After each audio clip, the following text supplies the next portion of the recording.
What's going on, everybody? I'm Jory Goodman, the time teller. So I'm currently wearing my SRP 641 Baby Tuna, a very cool diver from Seiko and a very affordable one, but we're not going to be talking about this today.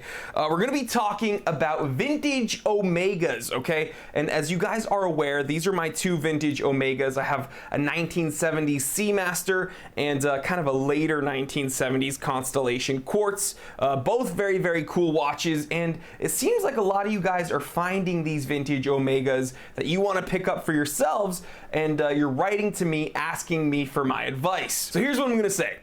Vintage Omegas right now are the watches you need to buy. It's 2:16 p.m. Let's get down to business. That's right, you should be paying attention to these vintage Omegas because in my opinion, it's a very easy way for a watch collector to get a whole lot of watch for not a whole lot of money, especially if you're just getting into watch collecting. You know, this is a very simple way to get maybe your first Swiss watch or maybe your first luxury watch. You know, this wasn't my first Swiss watch, but this little Constellation Quartz was my first Omega, and that's a big deal to me. So hear me out, okay? Every time I post a picture of this Omega Seamaster on Instagram, I get a ton of questions, a ton of compliments about it, because it's a pretty cool looking watch. It's got that vintage aesthetic, but it's got the integrated bracelet. It's just a beautiful watch in incredible condition, and I didn't even pay $1,000 for it. In fact, I paid about half that, less than half of that.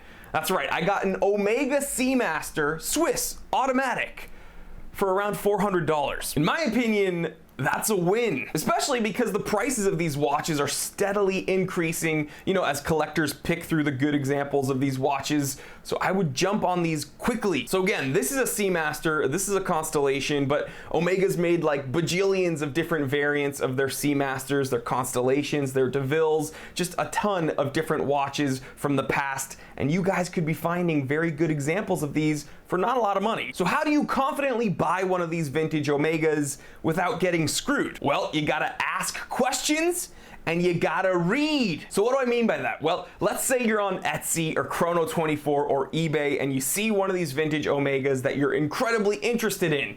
You can't be scared to ask questions. You need to ask the seller for pictures, okay, of the movement of the case back, inside and outside of the case back, so that you can see if the proper markings are where they should be. You should ask about the crown to see if it's original. And you should be asking about the watch's service history and the overall function of the watch, right? You wanna make sure that the watch you're buying is in working condition. I mean, it's a no-brainer, but some people don't like to ask these questions. They don't feel comfortable. And guess what? If the seller isn't comfortable answering these questions, or he gets annoyed with you asking all of these questions, then do you really want to be doing business with him anyway? Probably not. Okay, so that's asking questions, but what do I mean about reading? Well, you need to be okay with doing some research on the watch that you're buying. I mean, honestly, be as informed as possible. Try and learn about the movement. See which markings should be in which areas, right? I mean, every watch has different signatures on it. You need to see which ones look authentic, which ones don't look authentic,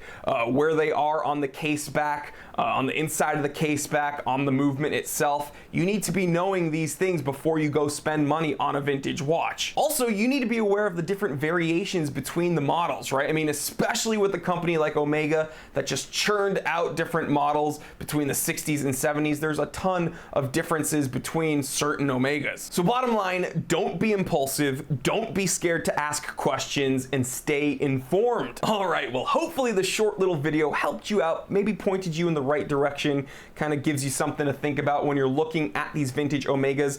I think there's a ton of value here, especially if you're just getting into collecting watches. You want your first Swiss watch, you want your first luxury brand. It's just a great way to get into Omega.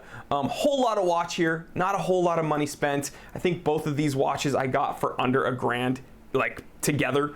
So yeah, incredible watches, and not a whole lot of money. And guys, as always, feel free to ask me questions about watches you're looking at. Maybe you want me to kind of help look at the watch with you. I'd be happy to do that. You can find me over on Instagram at The Simple Consultant. Send me a DM there. I always try to reply as quickly as possible. And guys, I need to remind you, I'm still giving away that Vostok Amphibia with the Gear Best watch toolkit, a very cool giveaway. My thank you to you guys for being awesome subscribers. I'm going to be picking the winner of that giveaway at the beginning of March 1st probably, so please click the link in my description below to enter that giveaway. You have nothing to lose, and I want to say, please, if you're new here, if this is your first time joining us here at the Time Teller channel, I want to say welcome and thank you, and please consider clicking that subscribe button. It takes 1 second, and seriously, it helps me out a ton, and while you're at it, you can go ahead and click that little bell icon so you do not miss an episode of the Time Teller. There's just so much more awesome content on the way, and you don't want to miss it. I'm telling you guys, please like, comment, and subscribe. Share this with other watch enthusiasts, other people that you think would enjoy this. I'm Jory Goodman, the Time Teller, and always remember, I didn't invent time. I just tell it.